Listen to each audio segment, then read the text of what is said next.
Hello and welcome to another episode of the Whoever Podcast, a Christian podcast for non-Christians. My name is Brian. I'm Andrew, and on this week's episode, we are doing Mark chapter 9, starting in verse 30. They, Jesus and the disciples, left that place and passed through Galilee. Jesus did not want anyone to know where they were because he was teaching his disciples.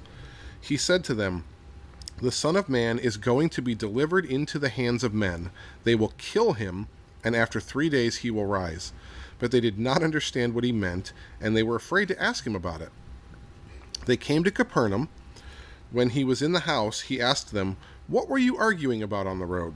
But they kept quiet because on the way they had argued about who was the greatest. Sitting down, Jesus called the 12 and said, "Anyone who wants to be first must be the very last and the servant of all." He took a little child whom he placed among them.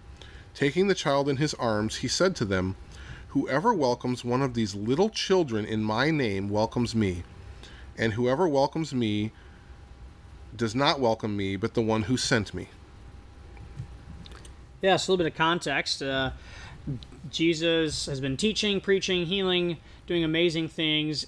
Peter, one of the disciples, then confessed that Jesus is indeed the Messiah. He's someone special who's going to establish God's forever kingdom. And then Jesus was transfigured. He was changed before their very eyes. He became dazzling white. And now we just see that Jesus did another miracle where he cast out a demon that the disciples couldn't do. They had tried to cast out the demon and they weren't able to do that. So that brings us then to here where they're going through Galilee, and we see that they're spending some time alone. And this is a little bit significant because it shows us that Jesus cares about individuals, not just big groups of people. Mm-hmm. And that Jesus was really investing in these disciples. He really was trying to teach and equip them. And so he then, while he's doing this, he says again, "Hey, listen, just as a reminder, I'm going to be handed over to people and killed and rise again." And this time he gets even more specific. He's like, "After 3 days, I'm going to rise." And the disciples are still like, "Wait, what? Like, you keep saying you're going to die and rise again. What do you mean by that?" Yeah, Mark tells us they did not understand what he meant, and they're afraid to ask him about it, which is interesting because they've been asking him about things all along. Mm-hmm. They ask him about things. Anyways. Yeah, but it's probably pretty human behavior. Like, well, Jesus is talking about some weird stuff. You know, maybe one of them's like, You ask him. You should go. You should go ask him. Right? I mean, that's what Jesus is dealing with here. He has this group of people, and he's trying to prepare them for this thing that's going to happen. And it's difficult for them to hear because it's completely against their expectation. They think they've kind of figured out that Jesus is the Messiah, at least some of them. But they figure the Messiah is going to save us from Rome. He's going to set up a new kingdom. He's going to kind of create utopia on earth. Yeah, he's going to win. Everything's going to be great in the human way that we understand it. And Jesus keeps talking about, well, I'm going to be executed. And they're like, well, no, that happens when you lose. We're going to win. Yeah. Right? Remember how we're all going to... That was kind of the... And so they have this real trouble. And then as they're walking along the road, they fall to... They've kind of decided, nah, Jesus didn't mean that. We're going to win, right? And so when we win, which of us 12 is going to be the greatest, right? I mean, they talk about this as they're walking along the road, and when they get to the house, Jesus looks at them and says, "What were you guys talking about?" Nothing. Yeah. Like, it's like no, they don't say that. They admit it. They say, yeah. He actually, it's interesting because... Jesus, he doesn't even actually ask him about it, does he? Yeah, he says, what were you arguing about? Yeah, he said, what were you arguing about it? And he doesn't even wait for their answer because he's Jesus. He already knows. I imagine this is like a parent asking a kid, like when they're in trouble, "Hey, did you actually do this thing?" The parent already knows. Jesus already knew. Mm-hmm. And so Jesus says this very countercultural verse in verse 35. He says, "Anyone who wants to be first must be the very last and the servant of all." And so it's interesting because the disciples are arguing about, well, who's going to be first? Who's going to be the greatest? And Jesus is like, no, you don't understand how the kingdom of God works. What I'm putting together, what I'm establishing, the forever kingdom, it's not about me first. It's about how can I help you? How can I serve you? How can I put you before my own needs? And this is a huge challenge for us today in the 21st century. We live in a culture that's very individual. It's all about what do I get?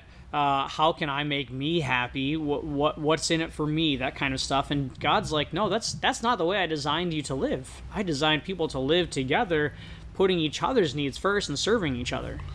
Yeah, this is a very central point of Jesus. He talks about this same idea other places, but he says it really clearly here. In the kingdom of heaven, which is what becomes Christianity, which is what becomes the church, it's all the same thing. Whoever wants to be great must be the very last.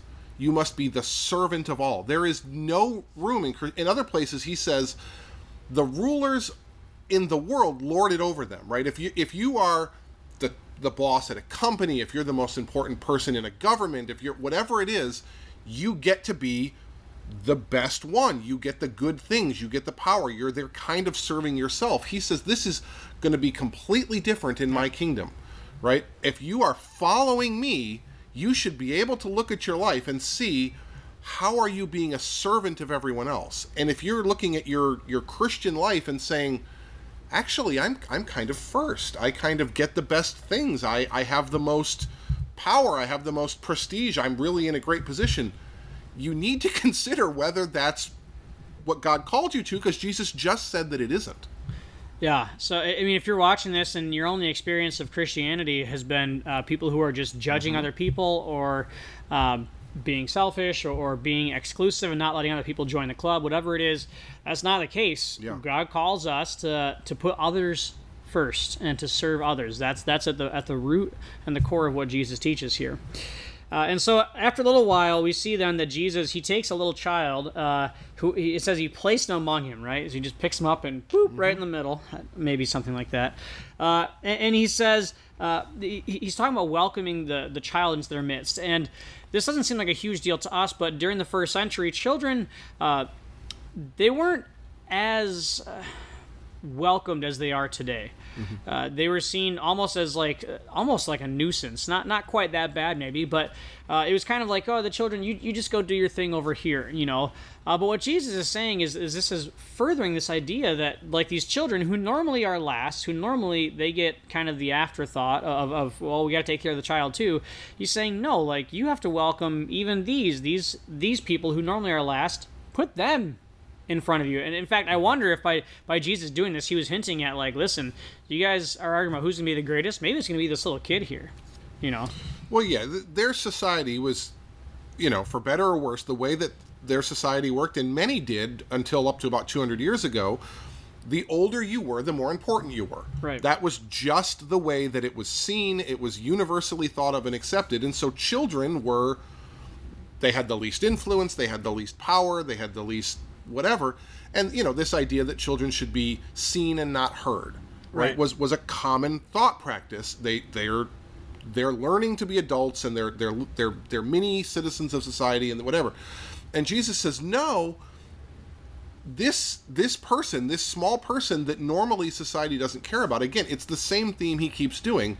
The person who is last, the person who isn't of value, the person who, you know, can't really offer you anything, isn't going to help you or do anything good for you, that's the one I want you to welcome, is the word he uses here, right? And he says, if you do that, if you take the person that no one else is interested in, the one that isn't going to do anything for you, that's actually going to be very difficult to interact with, and welcome them, you're welcoming me. And he says here, not only me, but the one who sent me. Mm-hmm. Yep. That's about all we got for this episode. If you got questions, you can comment below or reach out to one of us. Until then, we'll catch you next time. Bye. Bye.